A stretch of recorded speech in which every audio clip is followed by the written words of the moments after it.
Coming up this morning on the Dattitude podcast, not much news came out in the coaching front this weekend, but the betting odds certainly tell a story on who likely will be the next Saints head coach.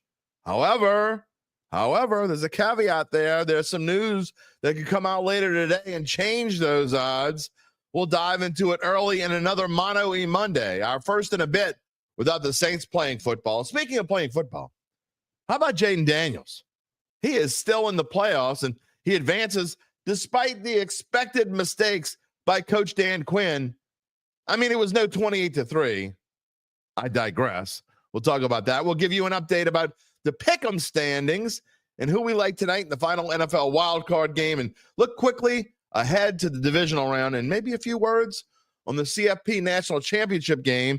Gabe will be here at some point this morning. It should be a fun one. Let's roll them. If you're looking for the latest scoop and in-depth interviews on the Saints, the NFL, the Pelicans, LSU, along with the best bets of the week, then lucky you. Along with high-powered, in-the-know guests who cover our teams, Jim Derry brings plenty of Dattitude. And he'll always tell you the way it is, or at least the way he thinks it is.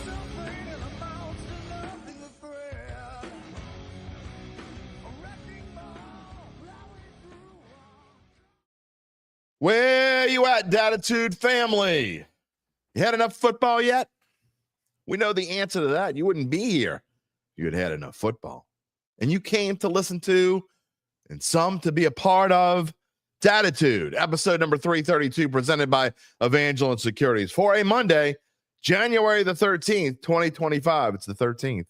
We don't know what's going to happen today. I'm your host, Jim Derry, 34 plus years on the New Orleans sports media scene. And I thank you for being a part of the Dattitude family and choosing me over Mickey Loomis, who's going to say nothing in his press conference except we think everybody did a wonderful job. We're fantastic. The organization is going in the right direction. It's going to be a coaching search that, it's going to look. I think we know what's going to be said. Anyway, with that being said, Zach Ewing is monitoring the press conference, and he's going to let me know if anything important is said. I doubt it seriously. There is so much that's going to happen in the next couple days that is going to lead to where we're going in the coaching search. We're going to talk about it this morning. I know we got a lot of comments in the queue already, but I wanted to say good morning first. Did y'all have a trouble waking up like I did? It was a crazy weekend, not just because of football. A couple of the games I had to I was in and out of the games because I had other things going on. Those of you who follow me on Facebook or are Facebook friends with me know it was a very special weekend for me. After the show on Friday, I got a huge surprise. I mean, huge. So I spend an hour and a half, sometimes 2 hours in post-production when I'm done. And when, like I usually do, maybe grab a little something to eat, and I might go and rest for about a half an hour before I come back into the office and finish all the things that I wanted to finish before. Well, while I was taking a little rest, I heard some banging on the door, and I'm like, I think it's my daughter just being silly. And come to find out, I go in the front room, and my sister's in there. My sister lives in Massachusetts. I know I've talked about her a little bit here on the show, but I haven't seen her in person. And I think it's been about 2 years. It's been close to 2 years since we've seen one another. And she showed up at my door. It was quite the surprise. It was a lot of fun. So we spent a lot of the weekend together. I did have a birthday party to go to this weekend. Had a great time. Football was fun. I'm leading in the standings. More on that coming up later.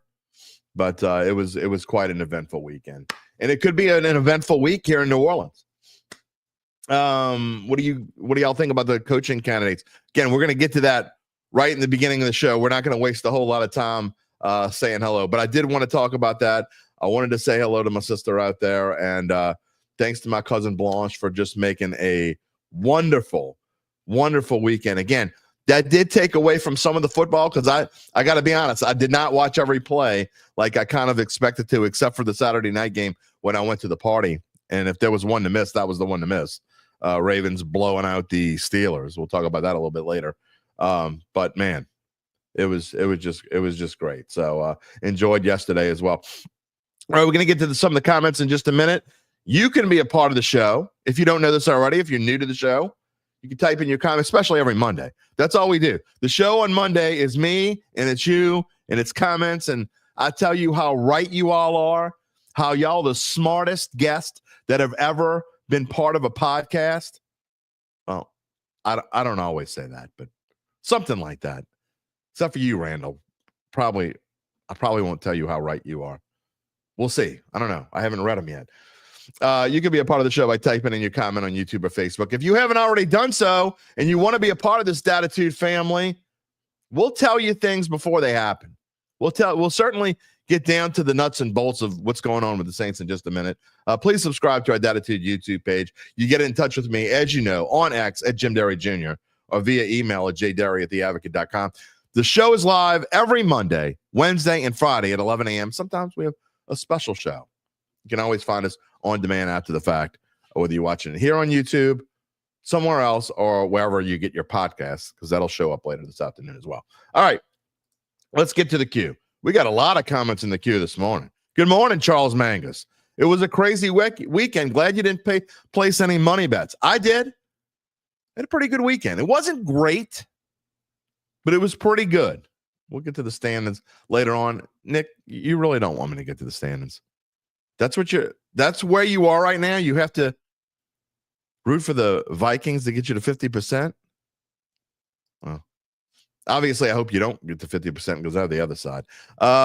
You're jumping the gun, apathy. Mike McCarthy will now be the favorite to land this job now that Schefter has reported he indeed will become a free agent. Yep, we're going to talk about that. Does become the favorite? I don't think so. I don't think he becomes the favorite. Now, he certainly will play a part in where the Saints, who they decide to choose. Again, I'm going to get to all that. I do not think that this will make Mike McCarthy the favorite.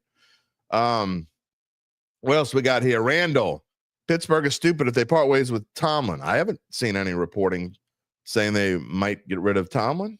I haven't seen that anywhere. They would be. I can't fathom that they will do without Mike Tomlin. That would be silly. Rocky says he thinks it's going to be Aaron Glenn. What do I say? Well, we'll get to that in a minute. Apathy, talking about McCarthy, guys with ties to New Orleans, his wife is from here. Of course he does, but Aaron Glenn has ties here, and so does Joe Brady. I will say this. We've talked about we don't want ties. We don't want ties to New Orleans. It's going to happen, though. I think it'd be a shocker now if we don't have something with ties. Brian S. Steve says he preferred Joe Brady. Would it be okay with Glenn? No, Mike McCarthy, please. I mean, there's definitely going to be opinions all over the place. No matter what happens, someone's going to be happy. Someone's not going to be happy, right? Good morning, Douglas Thornton. Great Monday. It is a great Monday morning. And Douglas also says, Jayden Daniels is really the MVP of the NFL, regardless that he's a rookie. He has changed his team's record from one season to this one. I'll say this. I don't know that you can argue it. I mean, I wouldn't have voted for Jayden Daniels, but I don't know. I'm going to get in. I might get into it at some point either today or later this week. I actually think all these honors should go through the playoffs. Playoffs? Yeah, see, I still can't do it. I'm just saying. I'm of the ilk that I think MVP should go through. Now, I know that people would be jaded and the Super Bowl MVP, and that might, I don't know. But just look, the favorites are who? Lamar Jackson and Josh Allen, right? I mean, I think one of those two guys is going to win. Now, again, I would have voted for Saquon Barkley, but that's a whole different story. But if you're torn between Lamar Jackson and Josh Allen, wouldn't you want to see them play in the playoffs this week and let that be a part of your decision? I don't know.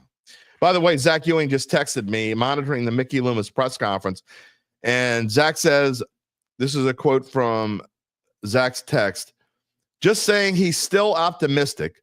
He says turnarounds can happen quickly in the NFL. He repeated the line about looking beyond results, but said he knows they need to improve. Maybe that's the first time he's ever said that. I don't know. All that stuff. I mean, come on. Let's respond. We'll respond. So see if he responds later on. But I mean, look, Mickey's not going to say anything today. Okay. The only thing I thought was a possibility he may say is whether he was going to step aside a little bit. Now, I know the odds were against it, but the fact that he's not saying that, we know he's going to be a big part of this decision. I still don't think it's just going to be him. Now, I know it's never really one person, but someone has to have the final say. I'm not 100% sure it's going to be Mickey. Just saying. All right, we've got some more comments in the queue, but I want to get to tell you a little bit about our friends at Evangeline Securities before we get to the rest of the show, before we dive into it, because you need to know that they are a company that can help you decide if it's the right time to sell your family-run or privately held business. And just as importantly, they can figure out what that business is worth. They can make sure you have many more great weekends like this one. Okay, maybe it was just me. I don't know. It was rainy outside, but I loved it. It might just be time to reach out to Evangeline's founding and managing partners, Nick, Braden, and Ron Hemel. They will start by scheduling a complimentary valuation from their offices, either on Poydras Street or in Lafayette. And from there, you'll be well-informed and begin to make the decision on whether you want to proceed. Maybe Miss Gale should let Nick in the building and help Mickey make that decision. I'd take Nick over. I didn't say that out loud, did I? I mean, if Nick can help you with the decision of your life, he can certainly help make sure we're all happy with the Saints' choice of head coach, right? And there's probably no way we're all going to be happy with that one anyway. We just talked about that. Anyway, we will fill you in more later in the show about what Mickey has to say and more about our friends at Evangeline. In the meantime, you can check them out at www.evangelinesecurities.com. All right, before we get to any more comments, did y'all happen to see that DA is interviewing? Is DA interviewing? DA is interviewing with the Indianapolis Colts to become their defensive coordinator. Devon Harding, you have an excellent question. Why do we have to continue to ignore the general manager position? We're not ignoring it. We talk about it all the time here on the show, and I know you don't mean us.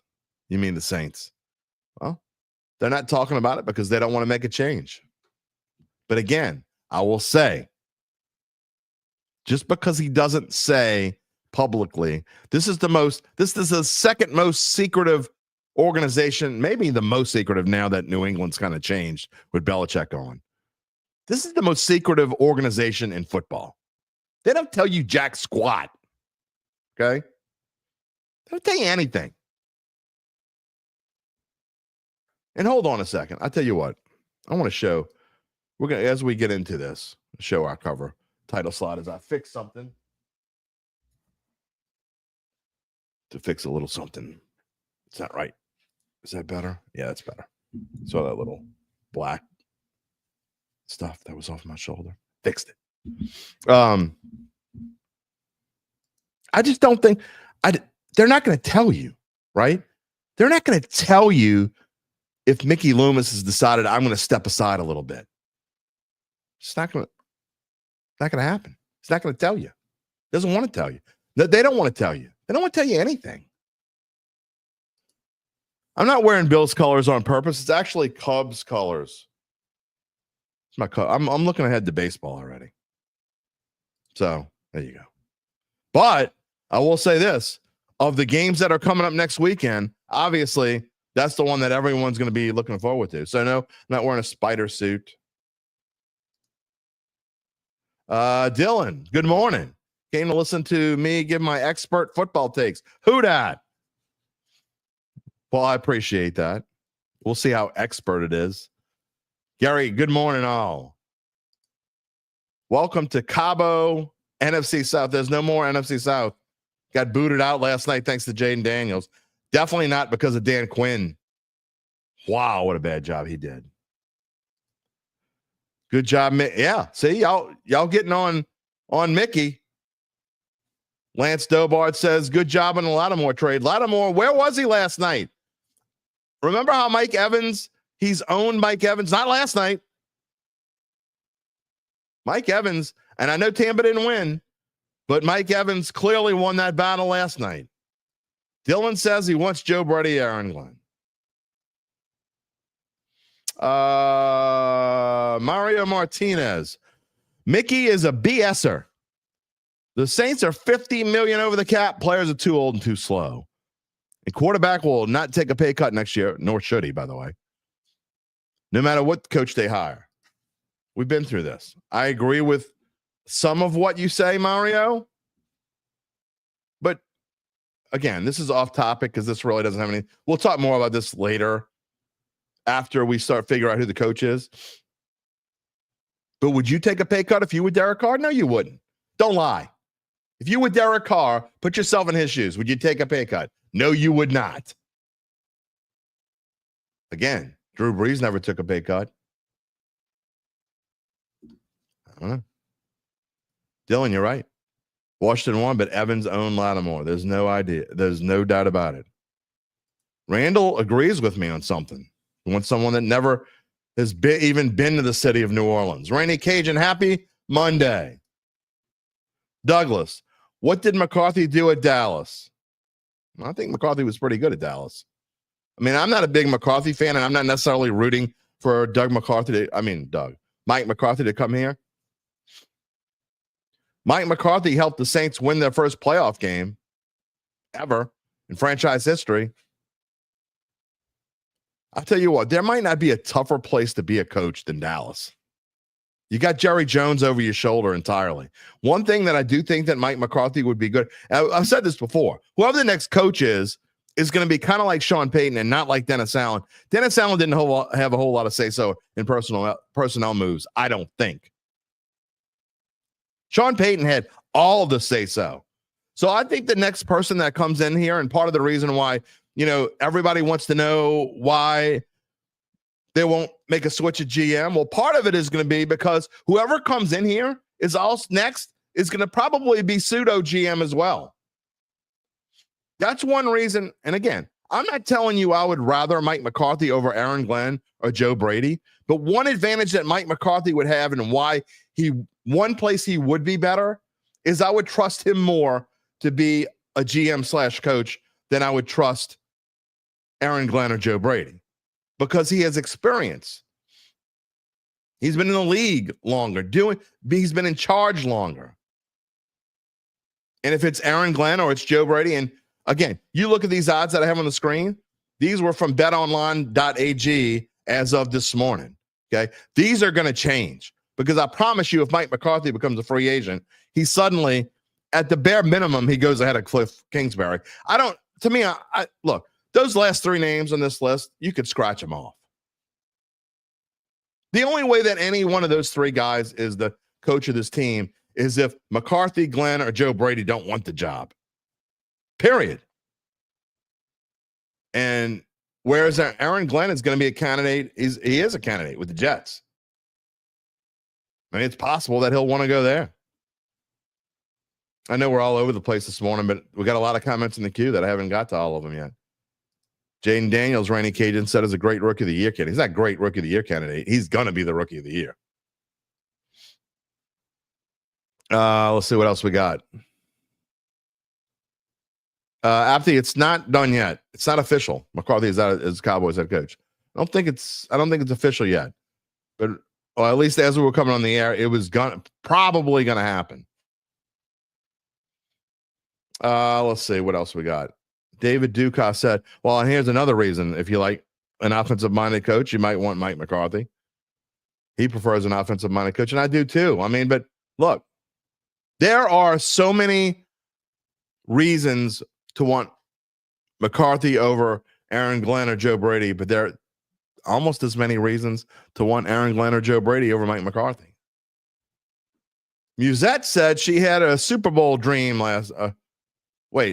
she had her Super Bowl last night when Tampa became one and done. I mean, Tampa doesn't really fit in that mold. Maybe because I'm old and I still think of the Saints in the same. Look, Atlanta's number one hate, right? And I think it's the reason why I still don't like San Francisco and the Rams they're higher on the list than like Tampa because I grew up with them in the same division. I have a hard time. I don't know. Rocky says Dion in Dallas. Yeah, I don't think so. Douglas says retread, no retread coach. Just got fired from his last team. Okay, well, that wouldn't be Mike McCarthy because he didn't get fired. He didn't get fired. I'm just saying. There's a lot of, I mean, and I've said and here it is breaking news now. Okay, Mike McCarthy is out. So Apathy, you were right. Adam Schefter is reporting as we speak. Breaking news: Mike McCarthy is out. They could not reach a deal.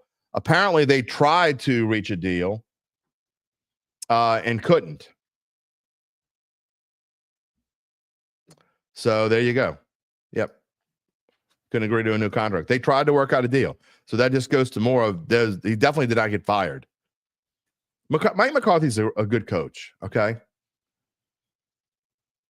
I hear you, Douglas. I'm with you. I'm the one who sat here and said no retreads. But you also wonder, there are some things that concern me about both Aaron Glenn and Joe Brady when you talk about it. Let's start with Joe Brady. He's only 35 or 36 years old or whatever it is. If he were to come in here, that means Mickey Loomis has him. And again, I'm not railing against Mickey Loomis. I'm talking about what you guys, the Dattitude family and the Who Dat Nation, or whatever you want to call yourselves, the 80%, maybe more, maybe 90%, don't want Mickey Loomis in control. If you hire Joe Brady, Mickey Loomis is probably going to be the one making a majority of the decisions. Because Joe Brady at age 35, 36 is not going to be the one doing that. And honestly, Aaron Glenn, even though he's 52, Aaron Glenn has never been a head coach before. So he's going to kind of be like DA and have others. Now he'll have say so, but it won't be like Sean Payton. Whereas Mike McCarthy came in here, I am convinced that he would have final say so on personnel matters. That's my opinion. I don't know.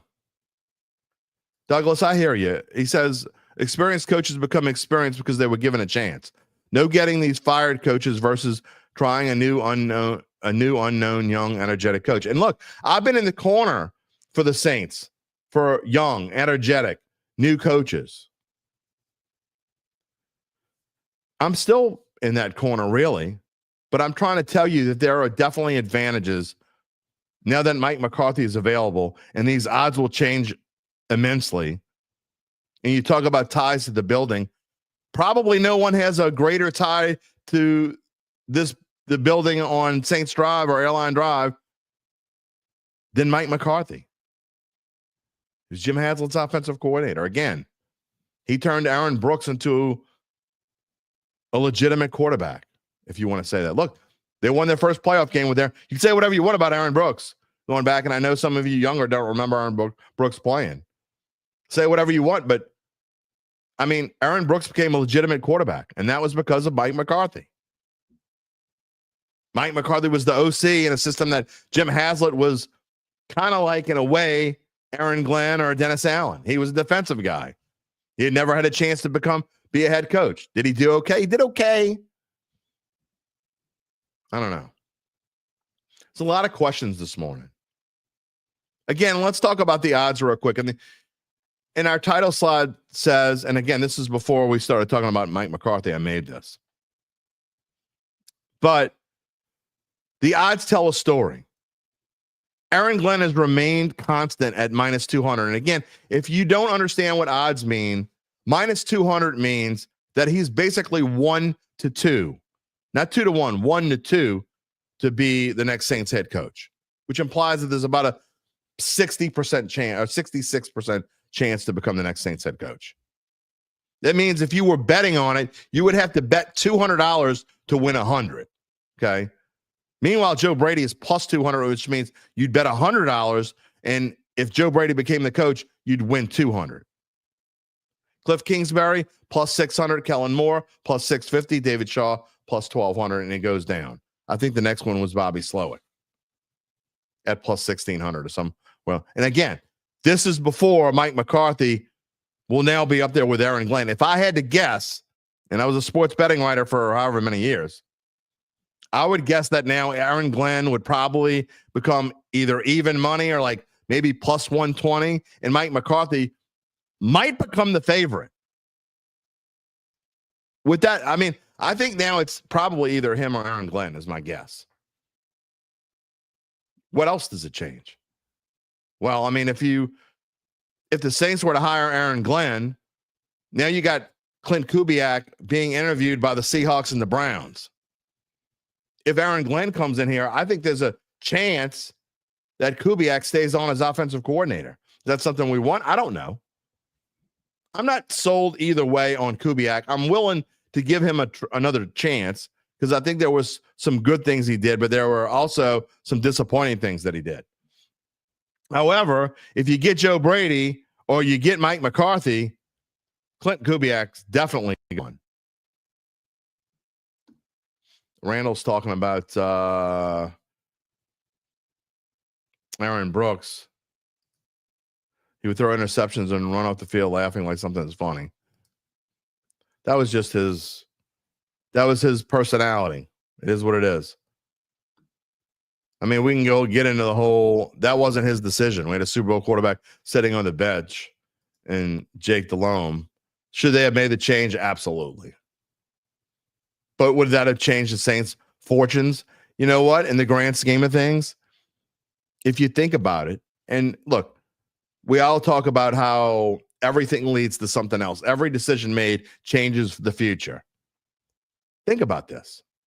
Had the Saints made that change and put Jake Delhomme in at quarterback, say either Hazlitt doesn't get fired because the Saints don't have the same kind of Katrina season because they got a real quarterback. Or let's say Hazlitt still gets fired. They still hire Sean Payton, but Jake Delhomme is entrenched as the quarterback. Do they still go get Drew Brees? Could have changed everything. Apathy says he remembers that playoff game. Saints cooked the Rams in the first half of the year. You mean of the game? Rams came back in the second half. They didn't just come back in the second half. I think the Saints were leading like 24-7. Rams had all the momentum. Saints had the punt. Hakeem dropped the ball. Brian Milne. Obscurity.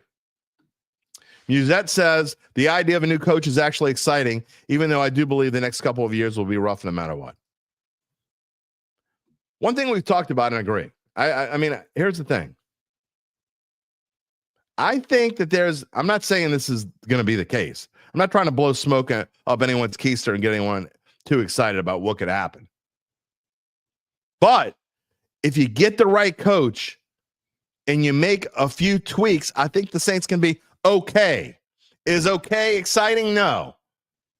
But it sure beats what we've been watching this year. And when I say okay, we've seen that it doesn't take much to win this division. Is Tampa Bay going to be this again? Probably. But, I mean, they're teetering between 9-8 and 10-7, right? I don't think it's impossible for this team to be a 9-8 kind of team next year and win the division. I'm not saying it's going to happen, but I think if you get the right coach and make the right personnel changes and you get better in the trenches enough to protect Derek Carr, who's going to be here at least one more season, then I think you have a realistic chance to be much better next year. I mean, it'd be hard to be worse. I mean, it could happen. Sean reiterating what someone else said, what Randall said. They refused to put Jake in during the playoffs when Brooks was hurt. Jake left and took the Panthers to the Super Bowl. Again, you start Jake Delhomme, you may never get Drew Brees. Douglas has got more to say. He says, think about it. A young, experienced coach with this rebuilding team would be like them going through growing pains together.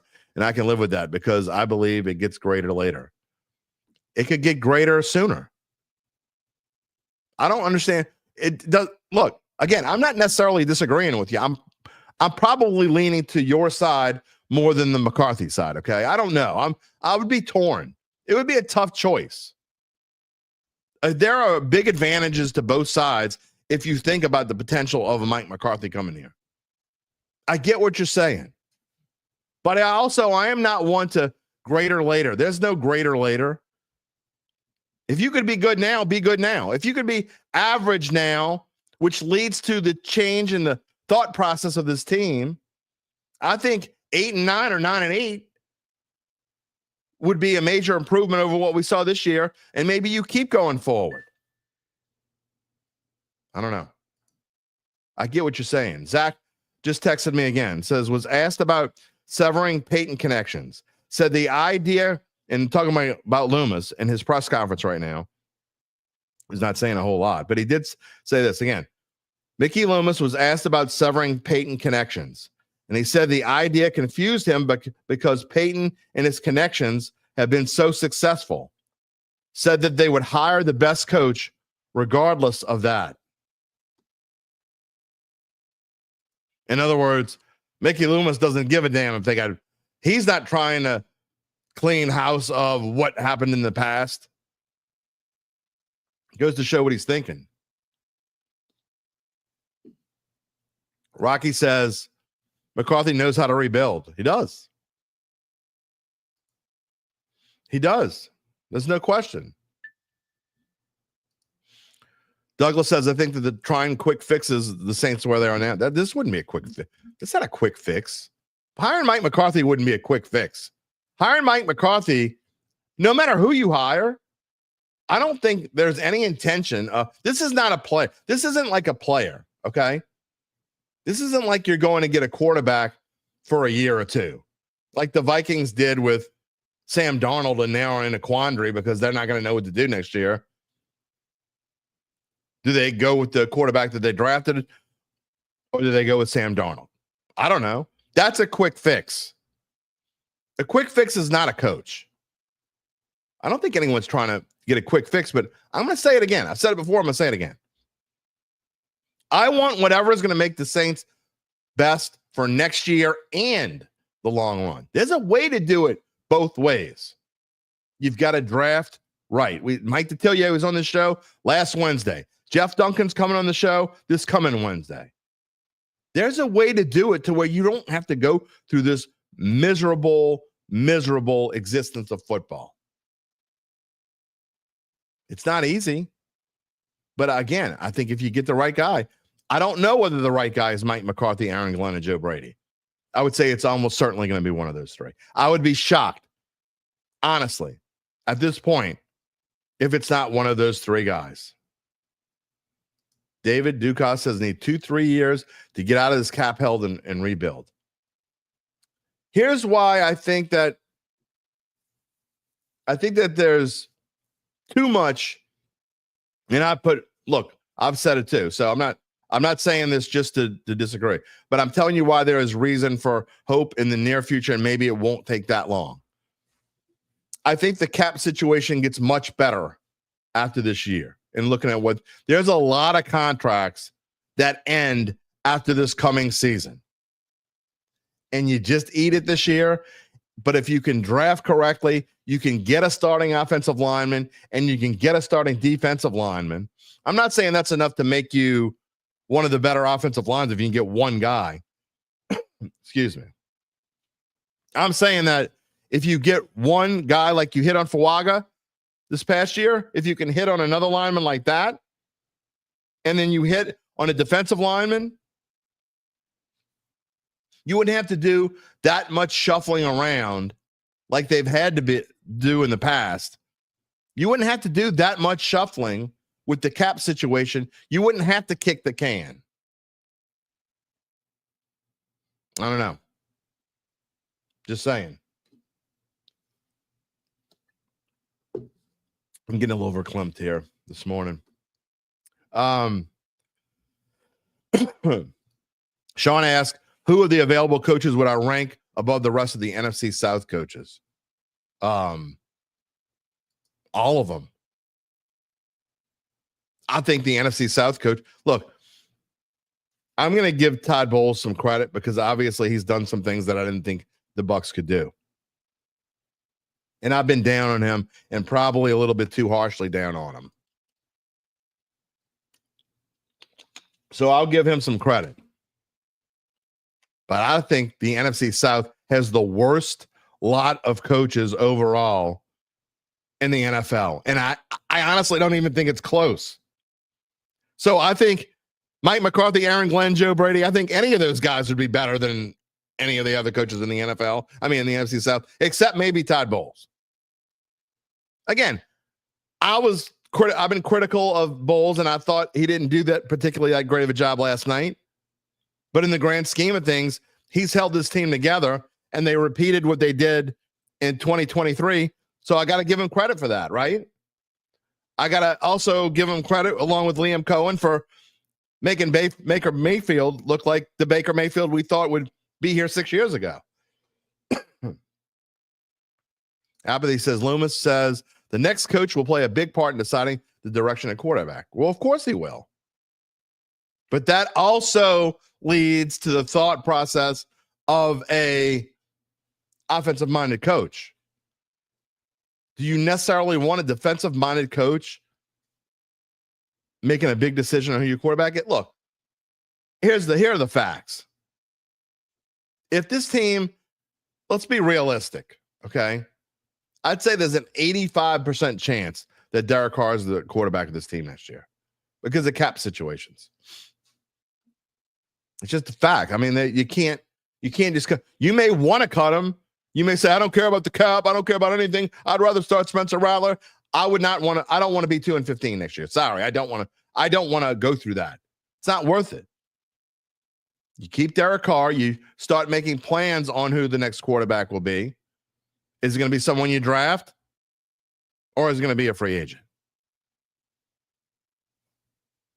Robin says Carr is not the answer. In the short term, is the only answer. He's not the long-term answer. Of course not. He's definitely not the long-term answer. And whoever the new coach is going to want to make a change in a direction at quarterback, but probably not next year. I don't think you have a choice next year. Rocky, there's no way to know that. McCarthy will take the job if he's offered. McCarthy's going to now become a candidate in other places. See, Randall, this is why I stopped showing all your comments. I don't want this to sound the wrong way because I appreciate you being a part of the you're like on the hierarchy of Dattitude family, you're up there near the top. But these kind of comments are just silly.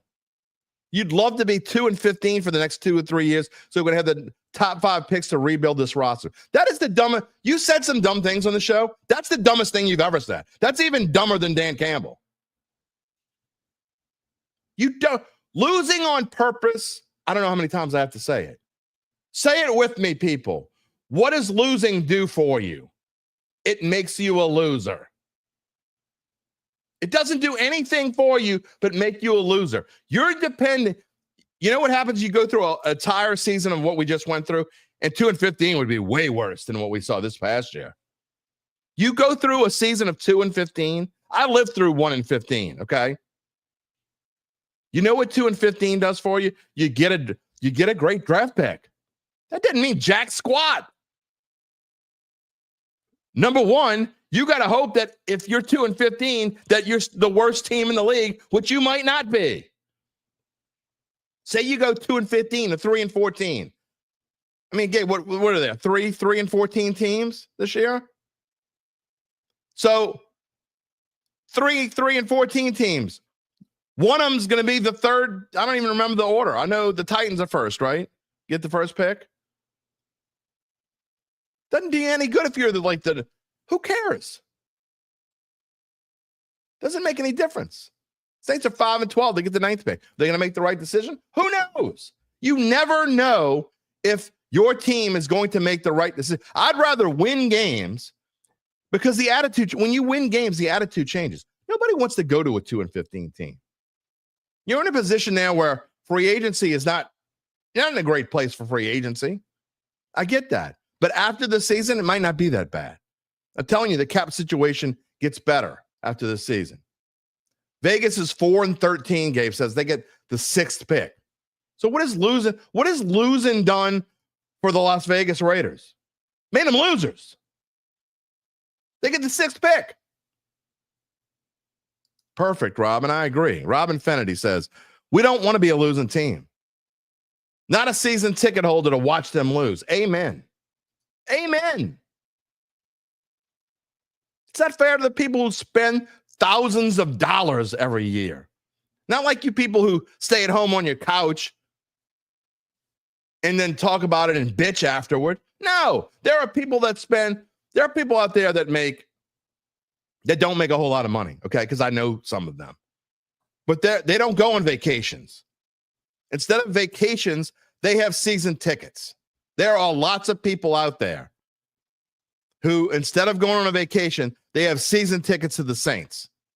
Is it fair to them to stink it up for 2 to 3 years and make them watch preseason football every week for 2 to 3 years and watch guys like Spencer Rattler stink up the joint?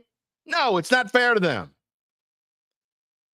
This franchise owes it to this city and to its 70,000 season ticket holders to put a product on the field that is going to be good as soon as possible. Jarrell Jenkins says, I'm right. Losing does absolutely nothing. It's crazy people want to lose. Now, look, I don't necessarily agree with it, but if you're out of the running and you're eliminated from the playoffs, I don't have as much of a problem with that theory. Again, I still don't agree with it because I'd still rather watch the team win. But at least I get that. There are people, we're in January. The season just ended last week. There are people, obviously, openly rooting for their team to lose. Right now, they want to lose next year. And some of them the next year after that. It doesn't make any sense. A-Town. Do I think that Mike Tomlin and the Steelers organization would be interested in trade with the Saints? Huh. How do you make that work? Please, by all means. I'm not a fan of retreads, but if Mike Tomlin becomes available, sign me up in a heartbeat. I don't know. Maybe. Run DMC. Yeah, we talked about it a little while ago. Mike McCarthy officially out as the Cowboys coach. He automatically jumps to either the top of this odds list. Again, this was as of this morning before the Mike McCarthy news. Mike McCarthy either jumps immediately to the top of this list or right behind Aaron Glenn. One of the two. What else we got here? Douglas got the draft order for me. Titans, Browns, Giants. The Giants as bad as they were. The Giants, 3-14. They're drafting third. The Patriots, who, had they lost one of those last games, they would have been first. But they're fourth. They probably enjoyed that victory. Jaguars, then the Raiders, as Gabe said, Jets, Panthers, and Saints. Zach sent me another update. Let's see. Loomis said he thought he could have done a better job supporting Dennis Allen. Didn't want to specifically say what. Mickey Loomis says 5-12 is a problem, and they have to look at everything to figure out where the problem comes from. Well, duh.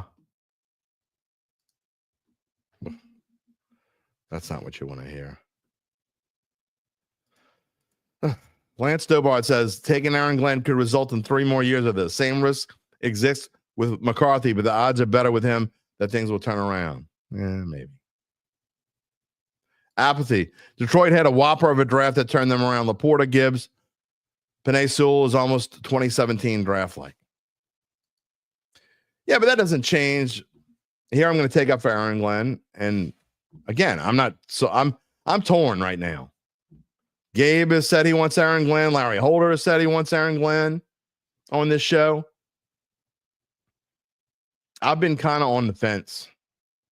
And I'm still on the fence. I'm not ready to give you an opinion. I want to hear what happens the rest of this week. Maybe I'll have an opinion next Monday.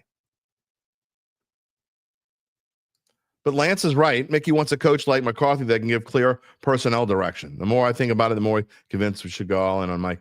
See, here's the thing. We don't want to overreact. You don't want to overreact to any game or any situation or any one moment. Okay? That's why when things like this happen in a hurry, oh, I want him. I want him. Mike Tomlin's available. I want him. I want him. Well, I mean, if Mike Tomlin became available, I would definitely want him. I'm just saying, not any one moment, any one thing. Think about it. And I know this is how we can go back. Hindsight's 2020. I've said this 1,000 times. You go back, Dennis Allen was probably the right choice back then. But the Saints did this. They went so quickly. They didn't even think about it. Dennis Allen was going to be the choice from day one. What did it get him? What did it get us? And here's Hakeem Batiste. You sure do blame Rattler a lot of everything. I'm not blaming Rattler. I'm telling you what will happen if Spencer Rattler is. I told you in August. Okay? This is not something I've just made up. I said in August. You want to go back and find the show? It's easy to find. I said it multiple times. You can probably click on any show in August, and I probably said it on that show. If Spencer Rattler is the starting quarterback for this team for more than 3 games, it will be an awful season. Spencer Rattler was the quarterback of this team for 6 games, and they went 0-6. He played in 7 games. They went 0-7 in those games. I'm not giving Carr flowers. You don't listen. You're not listening to what I'm saying. You people just spout out what you think you're hearing because you love Spencer Rattler and you still think he can be an NFL quarterback. I've said 100 times that Spencer Rattler can't be the quarterback of this team. I've also said 100 times that Derek Carr is not the future of this team. He's the immediate future, but he's not the long-term answer. I don't think that. I will never think that. Whoever comes in here and is the next coach needs to bring in a quarterback at some point in the near future. Probably not next year. There aren't any quarterbacks in the draft that I think are worth even looking at as far as the future. I just don't. That's my opinion. Gabe Henderson says that Mike McCarthy is now plus 1,000 at bookies.com. That doesn't. I think bookies.com, they just make up their own.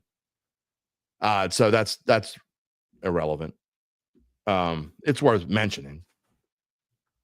They're the same ones that had Aaron Glenn like a week ago at like plus 800 or plus 1,000, something stupid.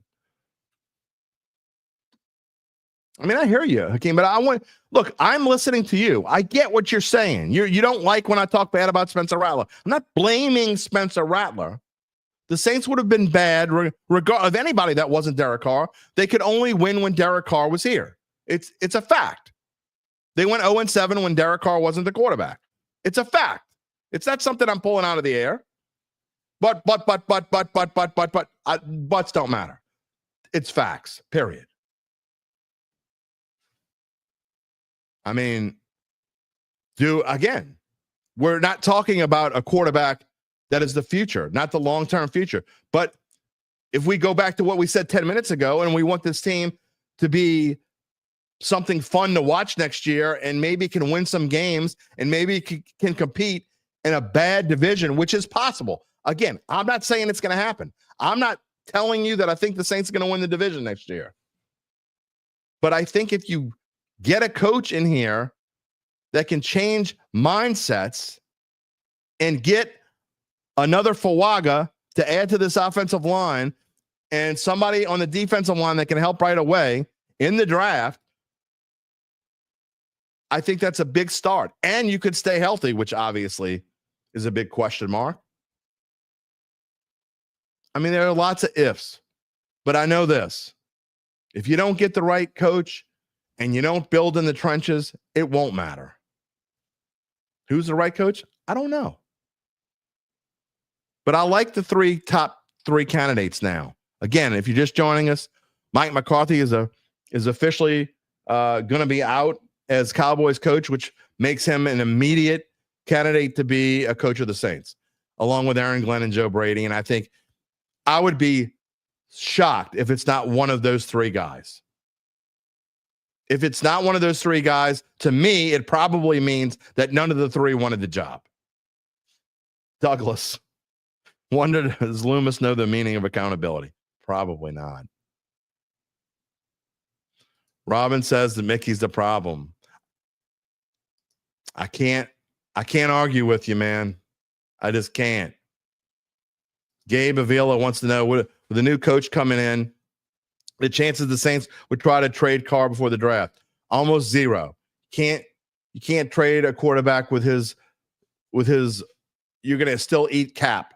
Okay. If you traded Derek Carr, you basically get nothing in return and eat him. You might as well cut him. Okay. So the chances of trading him are almost zero. Oh, here you go. Uncle Big Nick, who's also monitoring Loomis, said that retirement is not on his mind. The playoffs and winning football are. Well, there you go. There's your answer. Again, I still think that there could be things going on behind the scenes that none of us know about. And there's going to be someone playing a larger role in decision making. We will definitely ask Jeff Duncan what he thinks about that on Wednesday. Marquise Bright, what about the guy from the New York Giants, the offensive coordinator, Kafka? No. No, Gabe. No. I don't even understand why that dude's a candidate at all. At all. Why would Mike Kafka, be a candidate? What did he do for Daniel Jones? Someone explain that to me. And they had to trade Saquon Barkley to make him the best player in the league. Or one of the top 3 players in the league. I don't know. Hakeem says Flores and Liam Cohen should be high on the list too. Liam Cohen's going to be the top candidate, or is the top candidate in Jacksonville. And Brian Flores, I don't know, man. He might have worked his way out of being an NFL head coach. I'm not saying I think he shouldn't be an NFL head coach again. I'm telling you the things that I read and see. I don't know that he's going to be a legitimate candidate. First of all, a lot of things that I've read from, again, these are things that I've read, not things that I know, is he has trouble working with quarterbacks. He had trouble working with Tua. He had trouble working with Fitzpatrick in Miami. If you're going to bring in a new quarterback, is that the kind of coach you want? Probably not. Again, I don't think he's a real candidate here anyway. I'm not saying he might not be a candidate somewhere else. I think, again, the top 3 are the 3 we're talking about right now. Let's see what else we got. Kafka is getting looks, Gabe says, because he coached Mahomes from 2018 to 21 as a quarterback's coach, passing game coordinator in Kansas City. Yeah, well, I could have coached Patrick Mahomes too. And said, do whatever you want, Pat. I'm all in with you. Oh, my goodness gracious. Black Tool says McCarthy is trash. Why? One thing, you're new to the show. I think that's the first time we've ever shared a comment from you.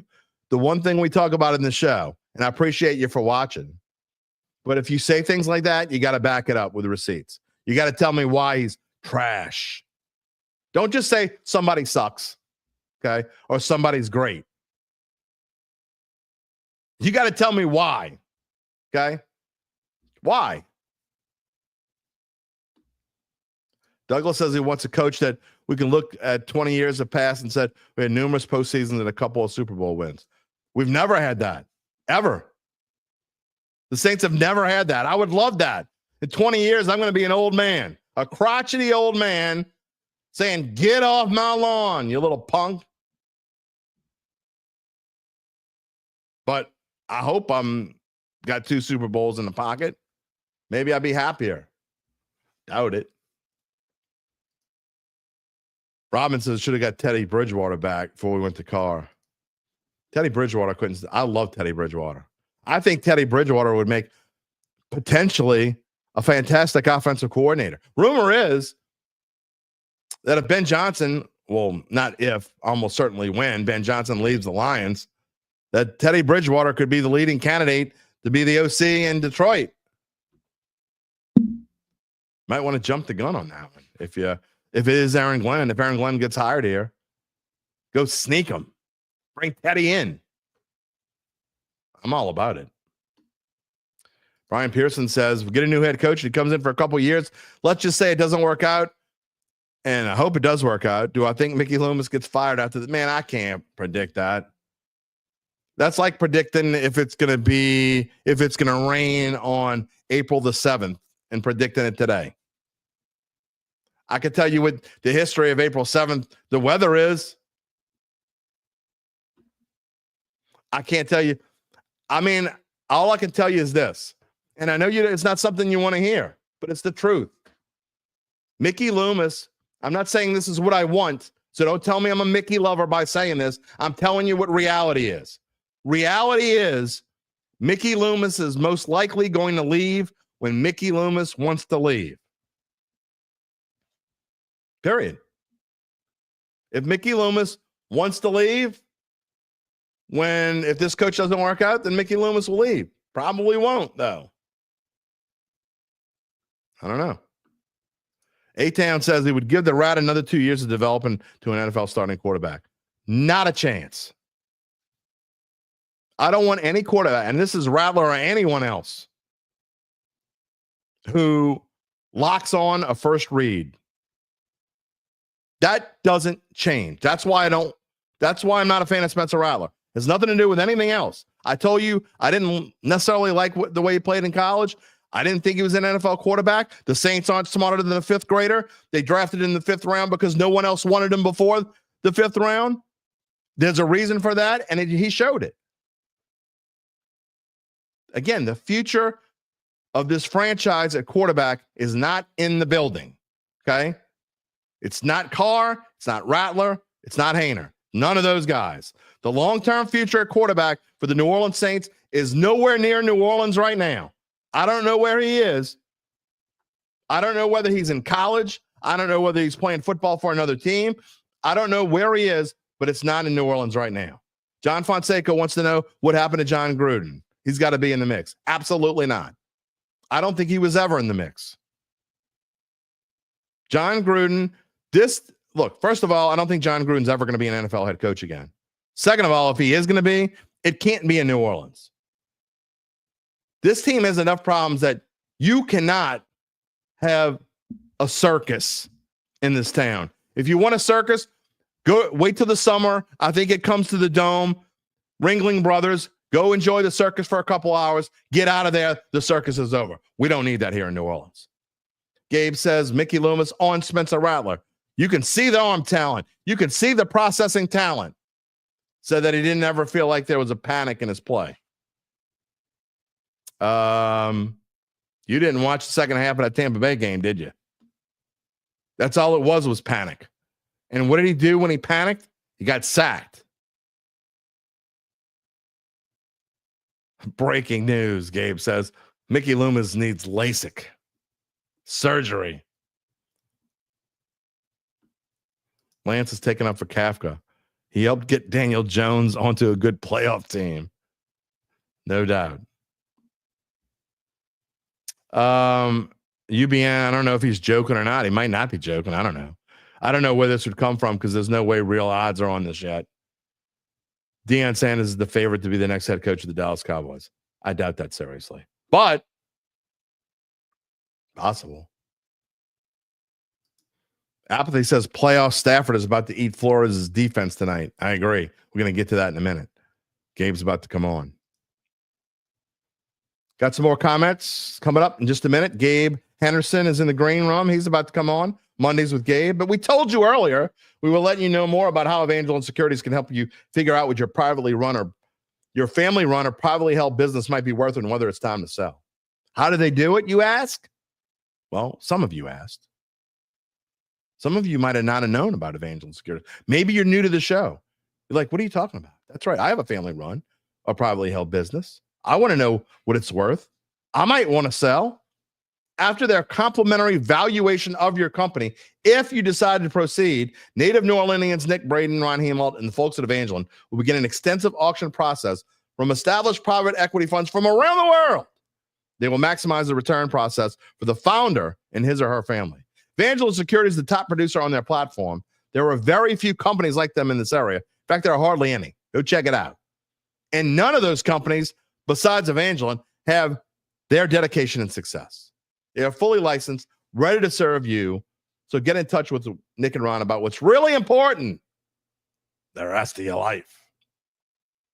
You can check them out at www.evangelinesecurities.com. Okay, I want to move on shortly to the NFL playoffs. We're going to bring in Gabe in just a minute, but I got a couple more comments to see. Sean says trade a third-round pick for Joe Milton. Fits new style at quarterback. No, I don't think. Again, there just aren't any quarterback. I'm not Joe Milton or anybody. There's no one in this quarterback class that excites. Think about it. There were, 6 quarterbacks drafted in this past draft that are better than any of the quarterbacks coming out right now. That's my opinion. Kirk Nolaboy says Mickey is 70 years old. I don't know how much time he thinks he has to be a GM when it's a young man's game. Can't argue with you. I can't argue with you. Not even if I wanted to, and I don't want to. Wanda Bertrand says, Joe Brady, he is the one we need. Nussmeier when he becomes available. And fire Mickey Loomis. He gives up a lot of talent and LSU players, so go get Joe Brady to start.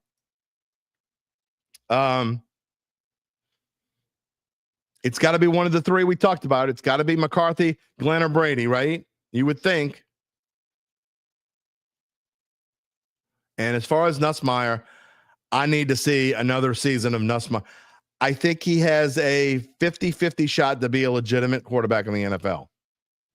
But I need it to be 80 or 90% before I'm hoping he becomes a New Orleans Saint. So I'm not ready to say that. Dolo says Joe Milton's a beast. I don't necessarily agree with it, but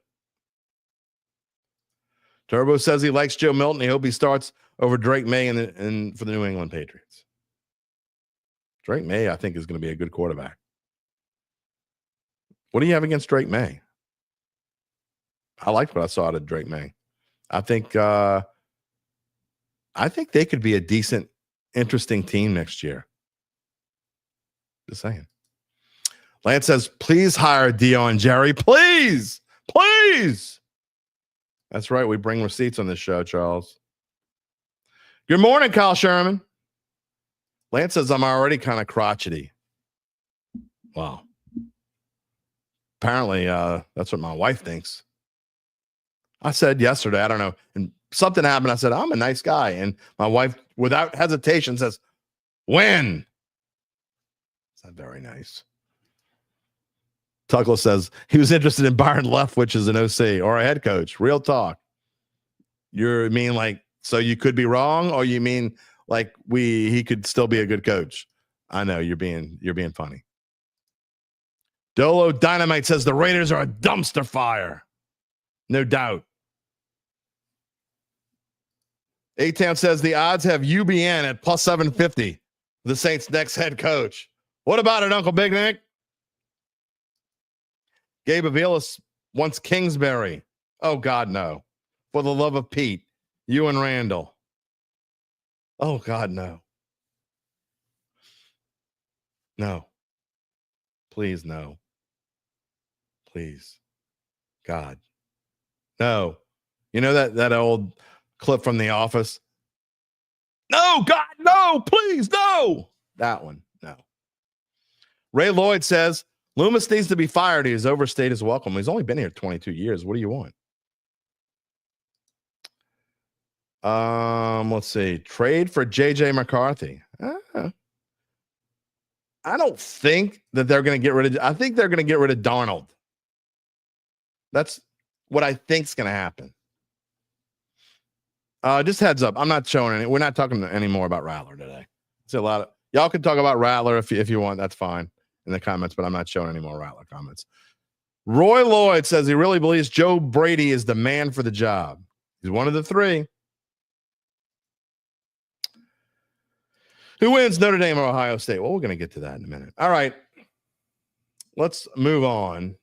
I'm going to end the show with Saints. We'll spend the last 5 to 10 minutes of the show on Saints. By the way, if you're watching on YouTube, give us a like. Appreciate it. They say it helps us. Again, I don't know why, but just give us a like. If you're watching on Facebook or you listen to the podcast after the fact, be a part of the Dattitude family. We would love for you to go to YouTube, find the show, and click subscribe. Even if you're normally going to watch it on Facebook, it helps us. Trust me. We want you to be a subscriber. Eventually, I don't know when, but eventually this show is only going to be on YouTube. I don't know when. It's not going to be tomorrow, but it's going to be soon. This show will only be available on our YouTube page. All right. Let's talk about the NFL playoffs and where we are right now. And bring in Gabe Henderson. Mondays with Gabe. What's happening? How about that? I've just got a few things before we dive into the NFL playoffs. One, where the hell is this Joe Milton love come from? I have no idea. This must came out of the blue. This must be coming from people who've never watched Joe Milton actually play football. Yeah. Because Joe Milton spent 6 years in college at 2 different schools. He started for 1 season. Yeah.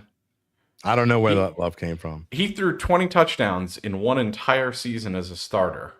He doesn't turn the ball over a ton. He's got a big arm.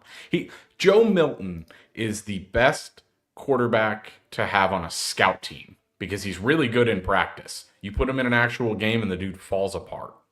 Unless, of course, he's playing the mighty Buffalo Bills backup defense.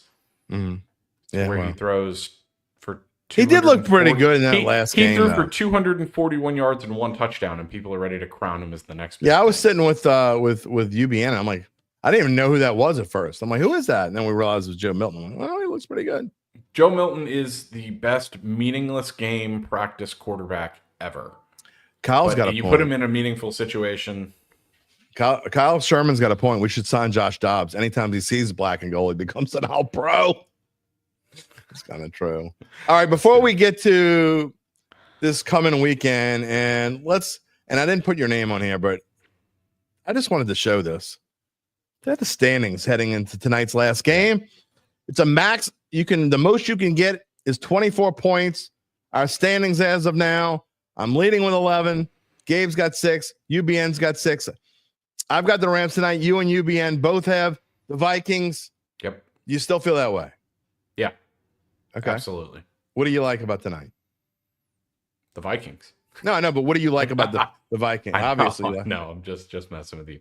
I just think this is a great bounce back spot for the Vikings. I think, the Rams are everyone's sneaky underdog pick, but once you become a sneaky underdog for everybody, you're no longer the sneaky underdog. You're just a trendy pick.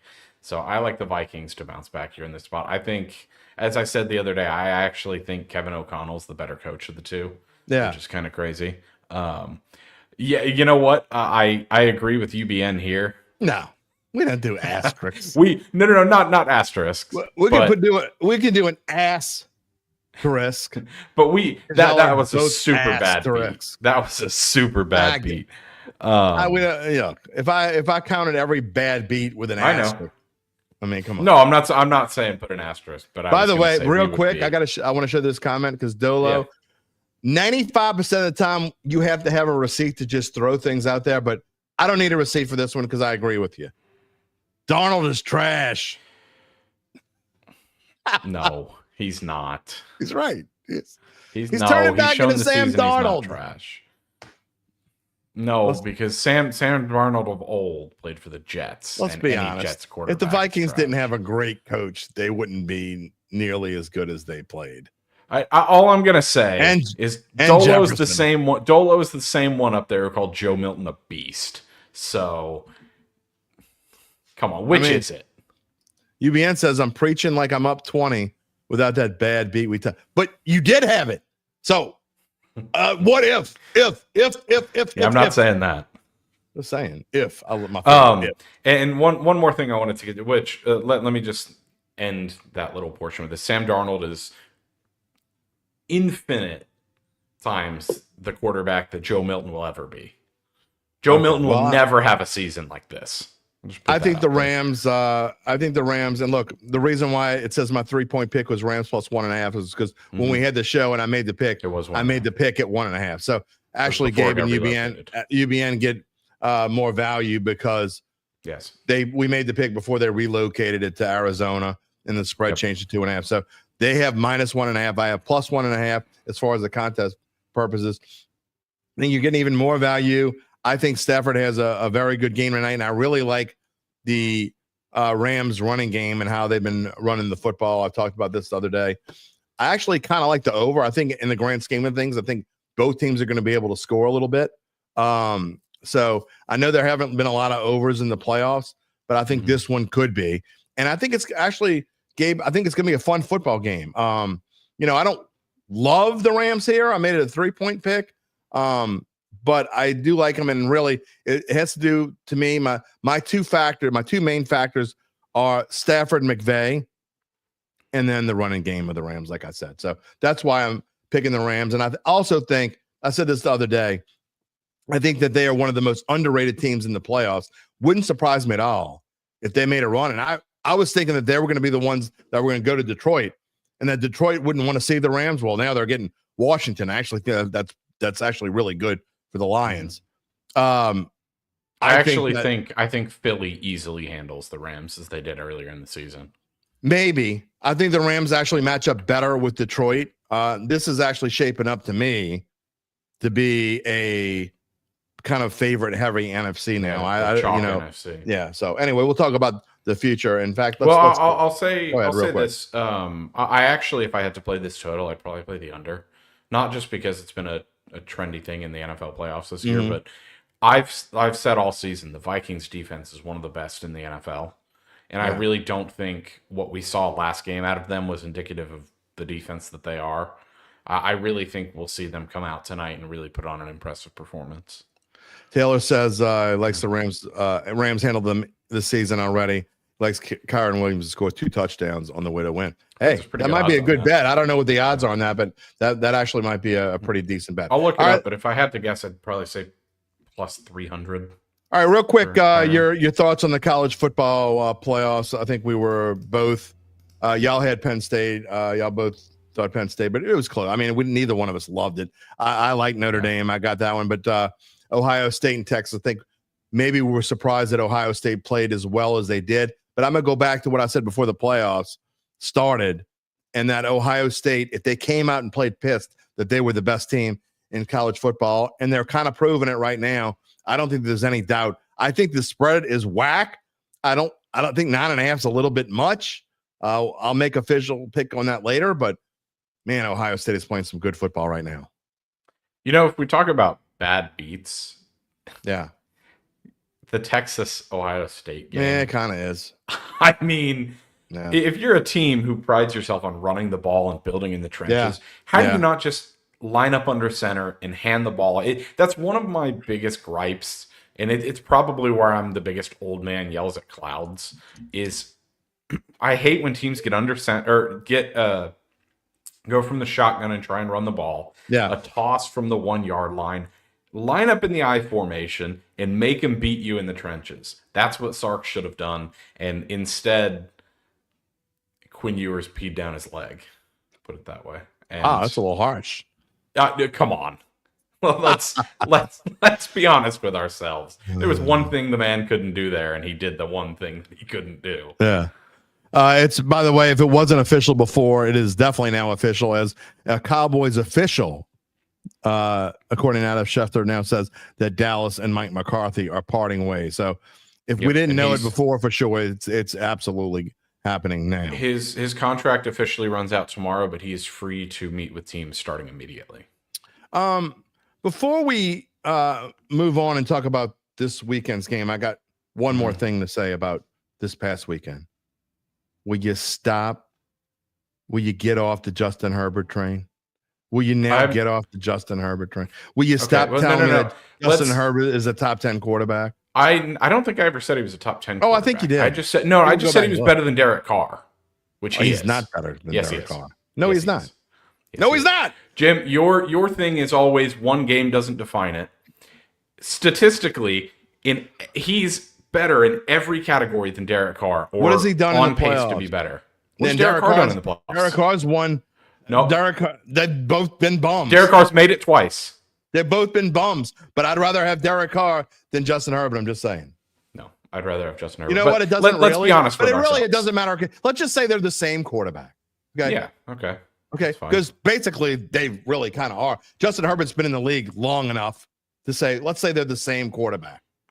I mean, why are people? There are so many people out there that think Justin Herbert's like a top 8 quarterback. If you ask people their top 8, I would guarantee you that average Joe, Aunt Mabel NFL fan, you'd have at least half of them would have Justin Herbert in their top 8. Let's be honest with ourselves, though. You are certainly right. I don't even. That's actually kind of a. That's kind of. That's. I don't know. Phillip Rivers. That might be an insult. Phillip Rivers is a great quarterback. He was good. I wouldn't say he's great. He's good. He's good. Hey, Turbo Duran, there's a reason that I'm on the show right now and you're in the comments. So you want to come at me calling me an idiot. There you go. It might as well show now. It might as well show. Yeah, go ahead. God, Gabe Henderson is an idiot. I'm the idiot, called an idiot but at least I don't alternate caps every other letter because I know how the English language works. All right. Don't come at me, Turbo. Don't come at me. You can insult my takes, but the second you call me an idiot, I'll fire back. Bring receipts. We're having fun. But anyway. I'll say this on Justin Herbert. All right. Let's call it for what it is. Let's call it for what it is. That was my riling you up. I owe you a couple. 2 of his interceptions were on his receivers. Yeah. 2 of his interceptions were tipped, hit the hands of his receivers, and were tipped. I hate but with iffa with a shiffa. No, he lost but let's be 31 honest to with 12 or ourselves. whatever Justin Herbert put the ball 32-12. Justin Herbert put the ball, which was a scoregami. He put the ball where it needed to be twice, and his receivers let him down. You can go through any quarterback in the NFL, literally any quarterback in the NFL, and find games where playoff games too, where it went right off their hands. They should have cut. I don't care. That's why we actually kind of blame. People talk about blame in basketball and in baseball. You always blame coaches and managers more than they deserve to get blame, or more praise than they deserve to get praise. It's the quarterback in football. The quarterback gets way too much praise, gets way too much blame. I'm gonna show this again. Crawford Sarkisian is the next Dallas coach. Could happen. I think it's gonna be Dion. I really do. I do, and I think it's because at this point, give Turbo some love. Yeah, no. I respect that. If the dude says sorry, we respect it. Yep. I don't think we get a lot of sorries on this show.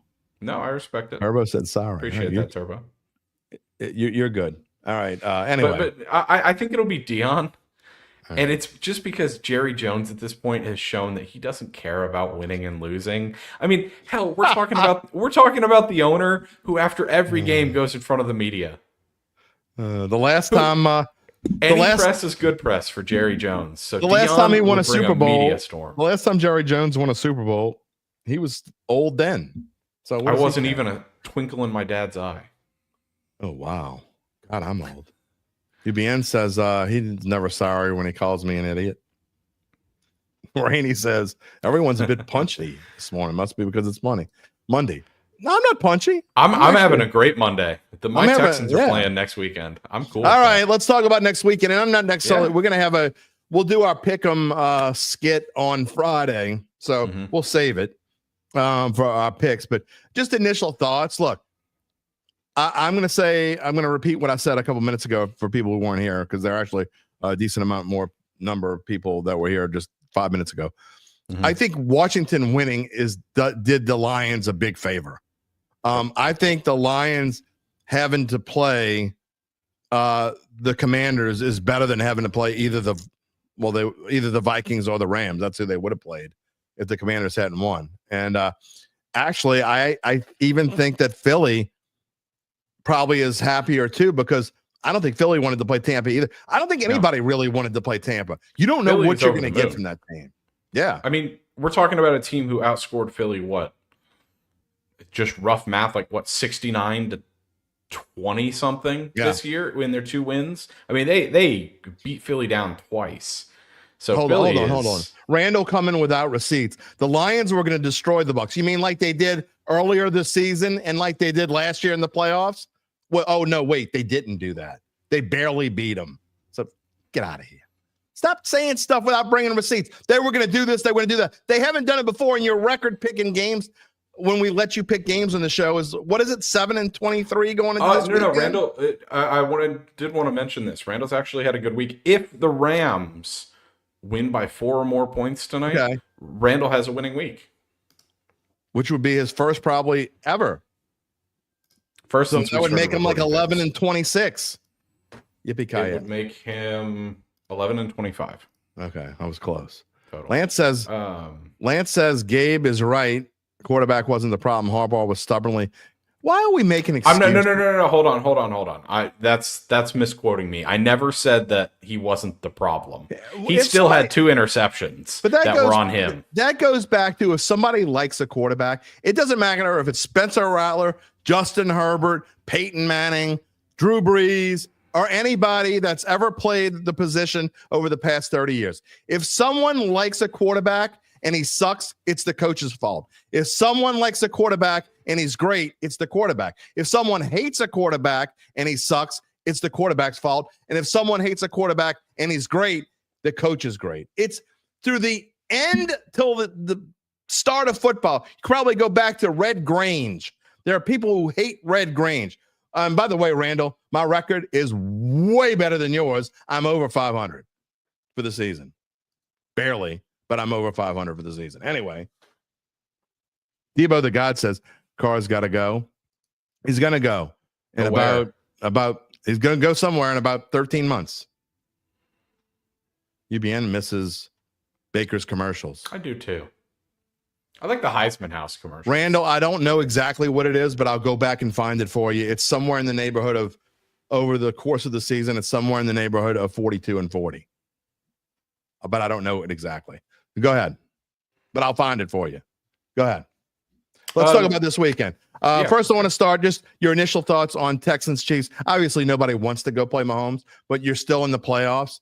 So I think that number is probably about right. Can the Texans defense duplicate what they did this past weekend? Can they or will they? Those are two different questions. Can they? Yes. Okay. Will they? I don't think they'll have that much success because I think the crowd really helped them this past week. The Texans, yeah, I agree. Yeah, and look, I am always been kind of I don't know. I've made fun of Houston crowds in my life. Let's just say that. Rightly so. They're not historically great. They really aren't. But I thought they were outstanding in this game against the Chargers. They came out fired up. Maybe it's the CJ Stroud effect. I don't know. And Stroud, who I thought played kind of tentatively in the first half, I thought really picked it up at halftime. First quarter. I thought he really picked it up and played well. Now, we can all sit here and say, and I say Texas aren't beating the Chiefs, not going to happen, blah, blah, blah. There's going to be an upset somewhere. I think that there's not going to be an upset in the Ravens-Bills game because no one's going to be surprised by whoever wins that game. But I think one of the 3 games, whether it's Texans-Chiefs, whether it's Commanders-Lions, whether it's Vikings/Rams-Eagles, I think one of those 3 games we're going to have an upset. I don't know which one I'm going to pick yet, but I would be kind of surprised if we don't have an upset in one of those games. Why not? If you were to tell me that there was an upset in the divisional round, let's just say, hypothetically, we get Rams-Eagles. In that case, I would say the Texans over Chiefs is probably the likeliest upset. Not saying that the Texans are going to win that game. I'm not that much of a homer. That's a fair point. But if it's Minnesota at I don't agree Philly, with you, I would say it's point. Minnesota. Yeah, no, I don't. I think either one of those is fair. Look, I got to be honest. I'm probably going to pick the Lions. I don't know yet. 8.5 is a lot of points. However, you pick against Jayden Daniels at your own, with your own fatality or whatever you want to call it. This dude is one of the coolest cucumbers as a rookie I've ever seen. It's amazing what he did last night and I never got into this, and I promised I would in the beginning. I thought Dan Quinn's coaching was horrendous last night. I know you kind of like Zach and you let's go for it on fourth down, those sort of thing. But there was in some both cases. of those ones that he did not take the fourth downs and didn't get them. Now later on he got a fourth down and it ended up helping him win the game. So I don't want to sound like I'm contradicting myself. Yeah. But I thought those decisions were horrendous. You take those points, it's not even close at the end of the game. The Commanders are running out the clock instead of trying to win the game with a doink field goal. I'll say this, and I actually saw this point to kind of refute, what a lot of people were saying about the fourth down decisions. They had 4 fourth downs in or around the red zone last night. Yeah. So if you take all 4 of those chances and you just take the points, you get 12 points. Yeah. They missed on 2 of the fourth downs. They scored touchdowns on 2 of the others. 14 points is greater than 12.